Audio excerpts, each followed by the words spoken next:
Okay, so on behalf of Kilmartin Museum, a very warm welcome to you all for attending this evening talk. And we're so pleased to be able to offer these talks online, and it also means that the many friends of the museum are also able to be present at the talks. And when we used to do them face to face in the village hall, we were very limited as to how many we could have in the evening. So doing it online this week, it's just opened up a whole new doors for us. So this evening, we're delighted to welcome archaeologist Phil Richardson, and Phil is the Adopter Monument Project Manager at Archaeology Scotland, and he has helped support over 80 Adopter Monument projects over the last 10 years. So he's director of the Ardnamurchan Transitions Project and has been researching and excavating prehistoric sites in Scotland since 2002. So busy person. As a former field archaeologist, Phil, he enjoys working outside with people, and he hopes to get back outside. Maybe he can update us on that a little. But obviously with the COVID, he'll be out there again, I'm sure, when it's safe to do so. So in the email that I sent you also, if you want to ask questions, if you put the questions, or just let me and Ken know in chat that you'd like to ask a question, and then we can get you lined up sort of in order to ask questions once Phil has finished his talk. I don't think there's anything else to say except obviously just keep audio off, and then obviously audio can come off. Keep audio on, but then it can come off once Phil has finished. So I think without any further ado, I'm going to pass over to Phil. Thank you. Thanks, Julia. Thanks for having me, everyone. Really pleased to talk about the site in this part of the project. Forgive me if I keep looking to my right. I've got some notes on this screen, and I've also got notes in front of me.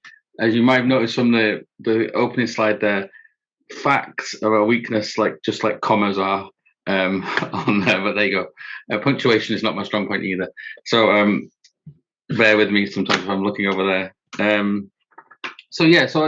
Basically we are back outside, which is fantastic, and we're going up to this bay that you can see in the picture there, Saldal Bay on the north coast of Ardnamurchan, in a couple of next week, in fact, for a few weeks to work with a local community group there. But what I'm going to focus on today, as you know, is the Viking boat burial we found as part of the project. I should just say really that I'm a prehistorian really, and not a Viking expert, but we've done a lot of post excavation and worked with a lot of experts, so I should have some information to update you on as we go through. So oopsie, there we go.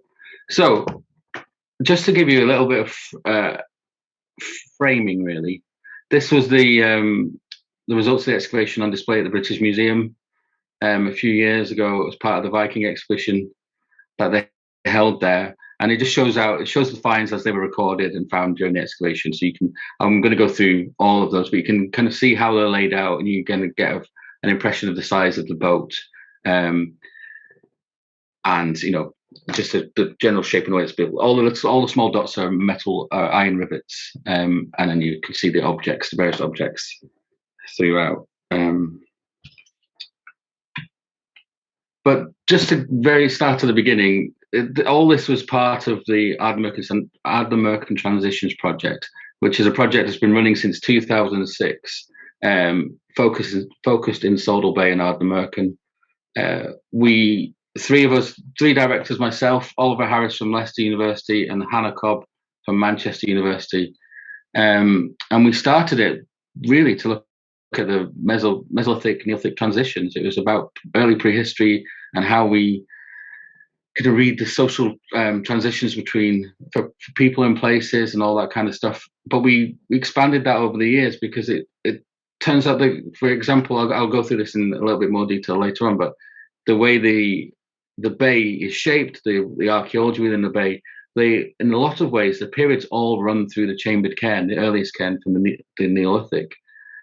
And again, as I say, I'll cover that a little bit later, but we expanded the project out and we've taken it further, which led to our surprising discovery back in 2011. So just again, for those who aren't completely familiar, Ardnamurchan is one of the most westerly points on the UK mainland. It rests between Mull and Skye and Loch Arbour, and you'll see pictures of you'll see the small isles in the background in some of the photos I'm going to show as well. So it's on one of those, I don't want to say it quite like this, but it's on one of those highways. It's out on the edge there, and it makes perfect sense why people might be stopping in a place like Sawdall. So there you go. That's a picture from the southeast.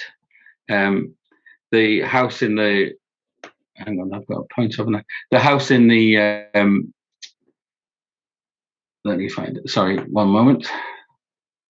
Is that? Oh, that's not the house. The modern holiday accommodation is the only building on the shore. There's a couple of former farm buildings up the track about a half mile away, and at the moment, they're all holiday homes. So it's a fairly remote place, especially when you're up there in January. There's just yourself and maybe the odd dog walker from a couple of surrounding townships. And the site of the excavation mainly took place in here. This is where we've been working for many years, and right on the coast is where we found the boat burial. Oops, close that. So, as I say, we started looking at the Neolithic chambered cairn. The radiocarbon dates are about 3,760 BC. A number of periods of activity. Looks like a smaller cairn that was then extended into a larger one. Built onto the side was a Bronze Age curbed cairn with a inhumation burial in a kist.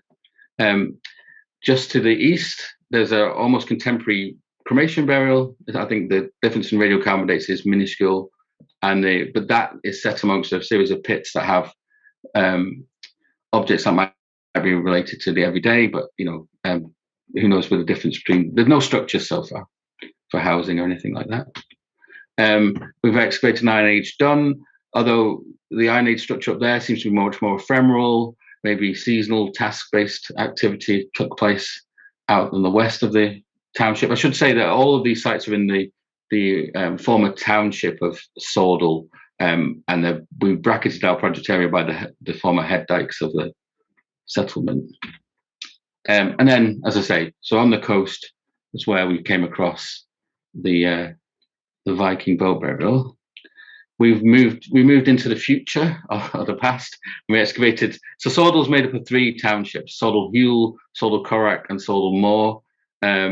We technically the Viking burial is in Sawdall Moor, which is the kind of central township and was the last to be occupied as the ground was turned over to sheep and game hunting and things. And it had a farmer to farm sheep whilst the other settlements were cleared.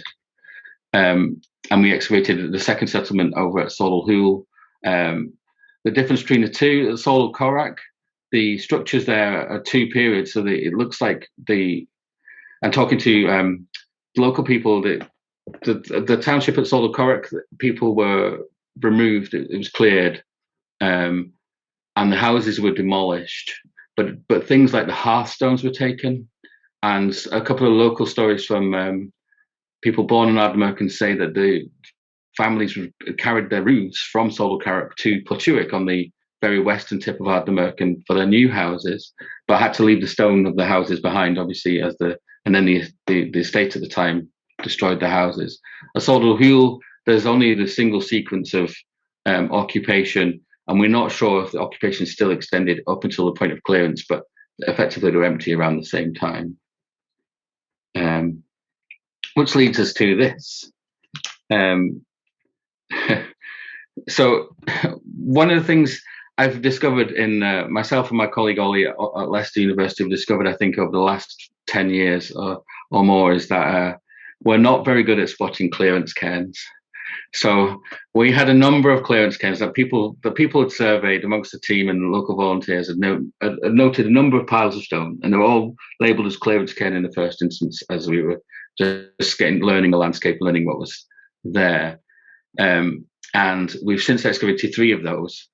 One was built on top of the buried remains of a 19th century house.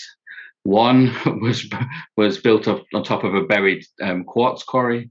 And this small pile of stones, which, believe it or not, even though the beach shingle is so close to the surface, believe it or not, had rig and furrow across the top and around the sides of it, turned out to be something different. So, people back in 2007, a colleague had put a little trench in the side, just into the mound. He was just test pitting, and he was wondering, because we've been test pitting the whole bay to see if we could find prehistoric remains. He put a little test pit in there, and he thought he'd found something, but he hadn't, in the sense that nothing structural, no real finds. But he couldn't get the unease out of his mind, so we returned to it in 2011, and I don't know if you can see just on the edge here, on the left-hand side in the middle of the structure, that's his trench. He literally clipped the side of the boat barrel without finding a single one of the stones. So it was one of those startling, and it was really nice, obviously, but also quite stressful. Once we kind of figured out what we had. So. And then you can see that shows that trench more clearly, and then you can see. So this is after the upper layer. So once we'd kind of deturfed it, we'd found the curb, and we were pretty certain at that point. But we thought we'd take it down a little bit more just to make sure, because obviously you don't just find a boat burial lying around. It's not something we ever expected.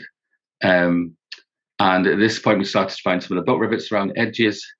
And you can see, I thought the plan might help just to show what I'm talking about. So, but you can see the curb, or the kind of on the upper left-hand picture, you can see the stronger defined stones, and those were the curb or around the edge of the boat burial. And the bottom picture just shows the cut at the end, so the original hole dug for insertion of the boat. And this is what I mean. So we started to come across this kind of deposit. It's a boat rivet from the clinker-built boat I talked to, and they were turning up along the upper edge and around the curb in numbers at this point. And then the first find really was this spear, which was probably broken in antiquity. And a Manchester student found this on his first ever dig. I think it's like his 3rd ever day. And we've always said to him since that he probably should have given up at that point. But yeah, there was 12. And then so other objects started to appear. So this is a copper alloy ring from a drinking horn. You can see it's there. It's kind of relatively undecorated. We're not really sure whether it's of local origin or it's Scandinavian. You seem to have Colleen Beatty from Glasgow University has analysed all of our finds and things, and there's a couple of options here whether it's a local tradition or it's a Scandinavian with that one. And then again, a single alloy copper ring pin from a cloak or similar. And so this one has three bosses on the decoration, and I think so. And the thought is that it's a style common to Ireland as much as anywhere. And we had an axe. We had a iron sickle. Again, these are common in Scotland, but also southern Norway. And then a whetstone made of southern Norwegian schist, which was I love that. That was a lovely object to touch. And then the sword. We'll come back to the sword. And then the rivets, and as I said before, you can see them laid out in the picture from the British Museum there. There's 213 iron rivets, and including some that looked like they may have been in a little bag, maybe as spares or similar. And they were recorded in 3 dimensions. So where you see them in the British Museum there is where we found them in the soil.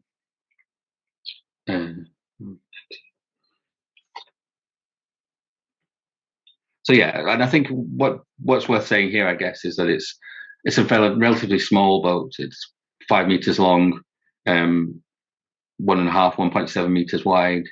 It's more of a rowing boat than a kind of classic seafaring boat, but it's still a nice, significant thing.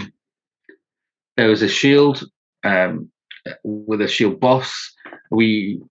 Under the scale there and around the edges, there was what looked like the patina from the decayed shield itself, and the suggestions that there's some remains of the shield around the edge of the boss there. And it looks like it was damaged on the crown, but whether that was in antiquity or after the burial happened, we're not certain.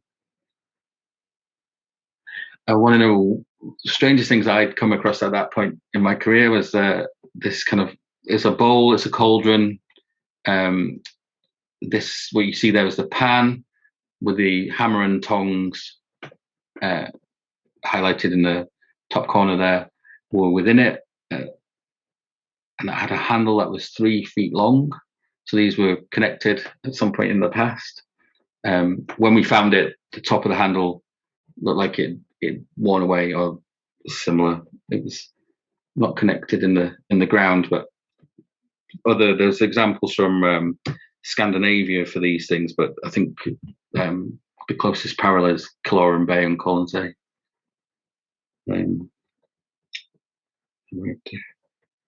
And that's just a shot of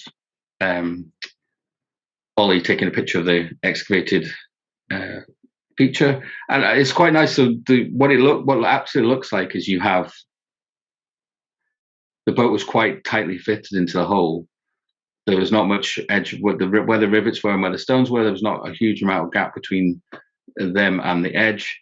Although digging beach shingles quite hard, we were very confident we had the real edges. There was some silting along the bottom, whether it had been dug and then was open for a few hours, a few days or something, but not a huge amount of time before the boat was placed in it. And just thinking about the sequence backwards, so you'd have the hole was excavated, the boat would go in, it looks like there's some stones placed in, the body goes in, then it looks like there's some stones placed in. At that point, it looked like the shield and the spear, the finds go around the body, I should say, sorry, the stones go in, and it looks like the spear and the shield are the last objects to be placed within the boat. And then the curb and the top stones are filled in. So it's, obviously we excavated the opposite way around, but the sequence is quite clear and quite nice in its preservation. What we didn't have very much of is human remains, but I'll get onto that in a second. And then just some closer pictures of the spear and the drinking hod rim and the pin and the axe.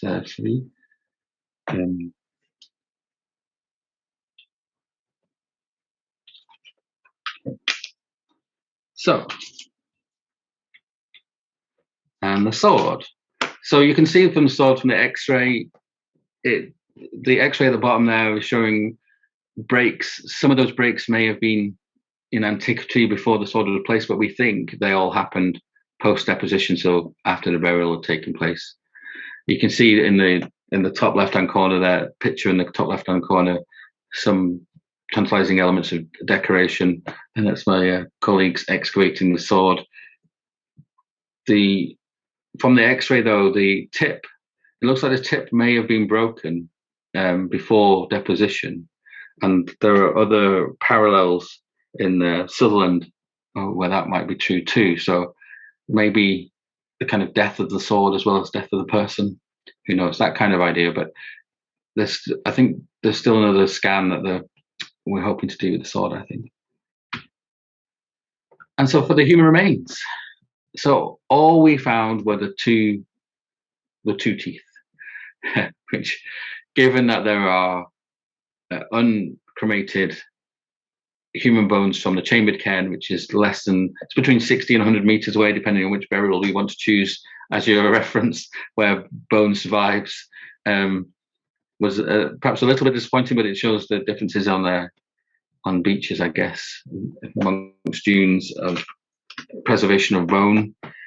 But from that, they're very fragmentary as well. They weren't in great condition themselves, but it does give us the opportunity to do some analysis, and the isotope analysis of these suggests that they're the person. So that, based on the fact that the isotopes that are laid down in early life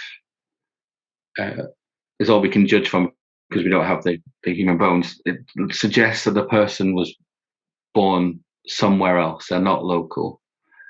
The isotope record seems to suggest they're either from southern Norway or from Eastern Ireland.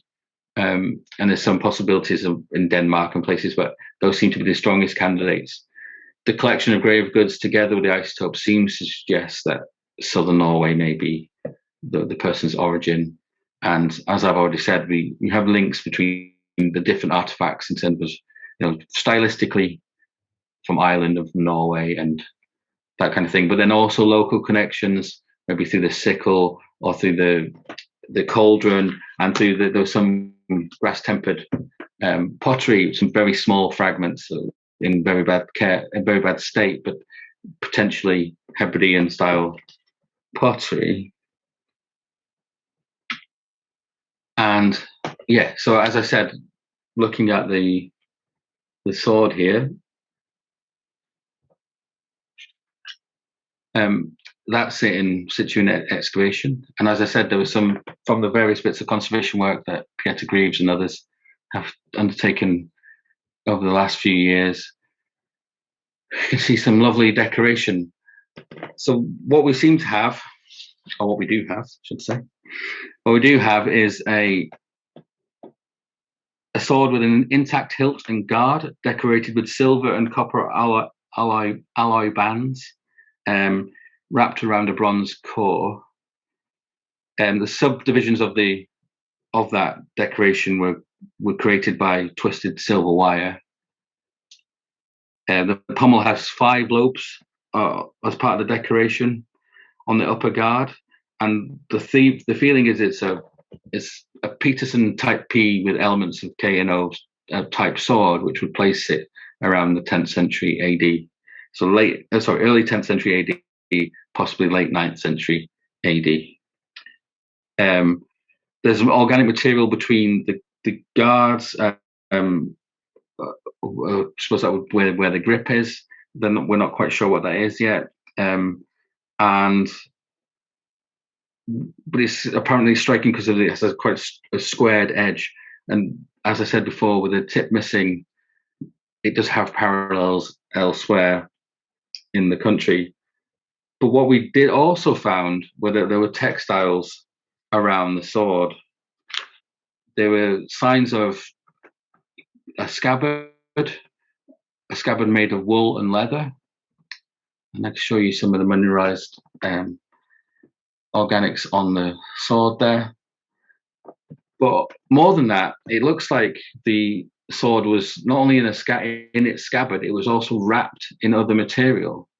So we're not sure whether that was another cloth that the sword was bound in before it was laid down, or was it under the person's cloak, and was it on their hip, for example?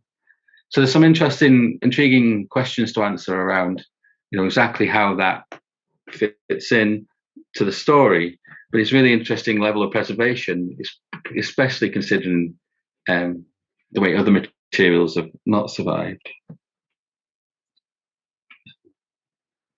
We also had some other organic material. There was some wood on the underside of the cauldron pan, which we think is from the boat, the planks of the boat. There is wood in the handle of the axe, and the rivets all had wood, mineralized wood between the bolt and the screw in the bolt. And We also found in the cauldron pan, we also found plant material, organic material, which I has been guessed at maybe food or similar, or seeds or that kind of thing. We're not certain what that is, but it's intriguing that we have a whole mix of materials, from iron through wood to cloth through organic plant material. As I said, covered this. What we can tell from the teeth, and then what we can tell from the objects, starts to tell us a bit about the person we're looking at here. In many ways, it's just really intriguing that because we don't have the body, because the kind of grave goods in different sites across Scotland and Scandinavia can lead to different interpretations of people, and the danger of subscribing, today's norms onto the past. It makes it really interesting to have a think about this person. But I think there's some things we can say quite clearly, they were a traveller, and they had a set of artifacts that pretty much set them up for anything they could come across. But I'll come back to that in a second. I just wanted to place them in the landscape, I think, first. As I said before, so the Neolithic chambered cairn is 3700 BC, and the Viking built burial is 10th century AD. But in 2010, excavating a small trench at the back of the burial chamber within the chambered cairn, we found a trench that had been dug by someone before us, and in that trench there was a Viking bead, which kind of begs the question about the coincidence of these two places. Solder Bay is one of the few easy inlets for landing a boat. Apparently it was used all the way up to the 19th century for extraction of limestone. It's not particularly good for fishing. You just have to go a little bit further east, and you get some great bays for the salmon fishing and kelp and all those kind of things, not too far away. But for landing boats, it's perfect. It's one of the few series of fields on the north coast that are great for agriculture. There's a lot of upland and marshy and peaty areas on the north coast, particularly this part of the north coast of Ardnamurchan. And it has an attractive setting in the sense of you can't make out on that picture there properly, but you can see the small isles there. You can see Skye. On a good day, you can see South Uist. And you're in the middle of everywhere. The chambered cairn was probably visible at that point. It's hard to imagine it wasn't. Much of the robbing on the body of the cairn seems to happen in the 19th century or 18th century. There's what looks like a corn. We've not been allowed to excavate the major mount, the tail of the cairn, the major area of the cairn, but we were able to strip the topsoil off, and there's what undoubtedly is a corn drying kiln on top of it, and there's another chamber and that kind of thing. So it looks like, and a little bit of a track that seems to come into the side of the cairn, maybe for the stone extraction from when the stone was robbed from the chambered cairn. The cairn itself is 80 meters long, but only survives to less than a meter high in many places. So it's just interesting that from the sea, would you have seen the chambered cairn? Would you have seen Ricky's cairn, the Bronze Age curbed cairn? Would you have seen some of the other activities just further up the slope? Behind the word bronze on that side of the slope, we started. When was it? The last time we were allowed out, it was 2019. We found some structures that could well be from the same period. If they're not Norse or earlier, they'll still be kind of medieval, leading up to post-medieval. They look earlier than the structures we've excavated so far, and so it just gives you this kind of nice. I think there's a nice story there about why this place, right on the shoreline, as I say, 60 meters from the tail of the chambered cairn. It's about 100 meters from the burial chamber within the chambered cairn. It's right on the edge of the burn. It's between the land and the sea. It's separated by the river, by the burn. It's on the Great Farmland. Under the word AD, there's a patch there that we haven't finished coring yet, haven't finished environmental work yet, but initial sorting in there by environmental archaeologists suggested there may be a woodland there that lasted all the way up to the end of the Bronze Age. So it's been very fertile in the past, and the situation in 10 AD was probably really what's the word? Nice. Oh, nice is a rubbish word. You know what I mean? It's an attractive place to be, a practice place to live, and in a beautiful spot that's easily accessible. As I say, though, we don't really know where people lived. Not yet, anyway. As I was talking about the chambered cairn, just the significance of it, just to show you some pictures about what I was talking about. So the upper right-hand corner shows the actual chamber. If you follow the line of that chamber and adjust by about 5-10 degrees, you'll come across Viking burial. And the bottom left-hand corner shows that was midsummer, and we just happened to be behind. That's us excavating in front of the chamber. The date stamp on that is wrong. I think it's actually 2008, but it's the same idea. Yeah, and just so I've talked about the Viking bead within the chambered tomb, and the tomb with a view, as it were. But there were also striker lights found within the burial, which has been suggested to be local material. And I guess they could have picked that up off the beach. But did those stones come from the chambered cairn? And did the stones from the burial itself, the curb around the edges, the stones that were placed over the body and inside the boat, did they come from the chambered cairn? It's just an intriguing question, really. So, the person.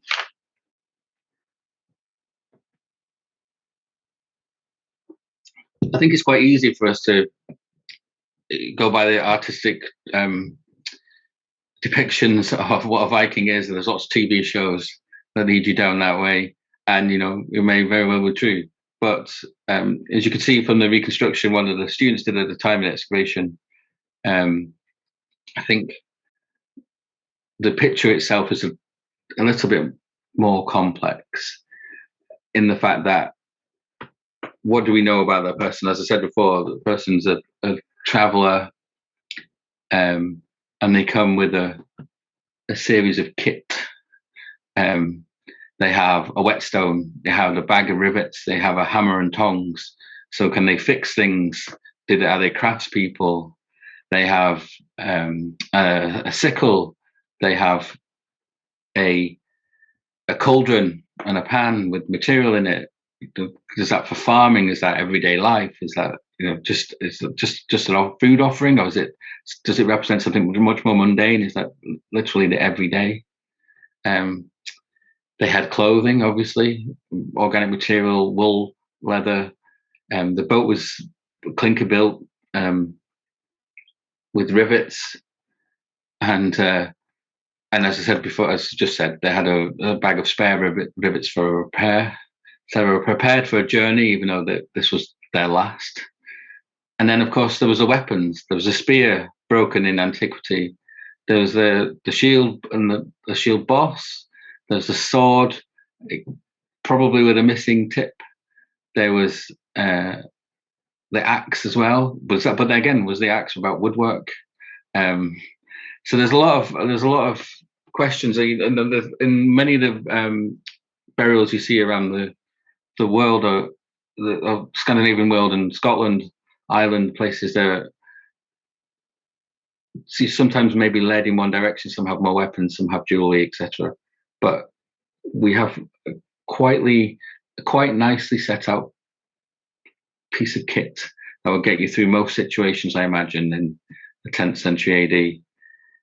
We don't know. We're not really sure about what gender the person would have. We don't know very much else about them in terms of their age and things. We just know that in early life they didn't originate from the Bay, didn't originate from Ardnamurchan. As I said before, most probably Norway, but we can't really rule out Ireland. and yeah, just thinking about how they were buried, the sequence of the objects, so the fact that the sword was by their side, the shield and spear were on top of them, the cauldron, and this is all going on off the teeth, obviously. It's going to make this a bit slippery, but the cauldron was at the feet of that which contained the hammer and tongs. It's just really interesting about how we think about people, how we think about the place. What we're going to try and do, I think, is look at the material remains in more detail, but also think about how the burial relates to the other occupation in the bay. As I said before, a lot of the history of the bay runs through the chambered cairn in many ways. We have Neolithic things, we have Bronze Age things, we have Iron Age things, we have medieval things in terms of the Viking bead, we have post-medieval things all built into and excavated into or deposited onto the chambered cairn. And I think it'd be nice to, as part of our project, is to look at that in the round about how life has changed, how life was also similar throughout the past. We're coming to an end of working in Saldal now. I think this season might be our last in Saldal, at least for the time being. So we're going to continue to look for other structures that might be related to this period and others. Next year we're hoping to start pulling all this together finally, with all the final post excavation done, and write the report, and then we're going to be on to new projects. But which I just wanted to touch on, really, because as part of this, one of the most startling things for me, as someone who mainly dug either for my own research Neolithic sites, or as a commercial archaeologist, kind of general sites, Bronze Age, Iron Age, whatever I happen to be on, pottery kilns, that kind of thing. I knew Vikings were popular, but I didn't realize quite how popular. It was on the news in Zimbabwe. It got so much press coverage at the time. But one of the things it did was stimulate a lot of interest locally. And people, not to say people weren't interested in archaeology before, but it stimulated a ton of interest locally. And as part of my job at Archaeology Scotland, we were able to kind of work on that a little bit. And we've got some Natural Cultural Heritage Fund, European Regional Development Fund money from Nature Scot and Historic Environment Scotland funding to work with the local community to, as it says there, to look after 10 sites, do some excavations, do some research and that kind of thing, some interpretation. And I think one of the things we're going to try to do is both work out a way of celebrating the site as it is, whilst taking account of the fact it's whilst the main occupants are holiday homes. Saldal is still a working farm run by Ardnamurchan estates, so they have to be careful around things like parking and all that kind of stuff. But also, they'll continue to look for other sites in the year after, the winter between the two summers we were there. So after 2011, between winter of 2011 2012, the local archaeology group found 100 new sites that they added to the HER in Highland. So, and they've kept that work going pretty much since. So who knows? I'm not very keen, to be honest. I don't want to find another Viking boat burial, but I'd love to find a Viking haps or something. But yeah, I think there's lots of scope for the future, I think, for us to look at that. And that's me, really.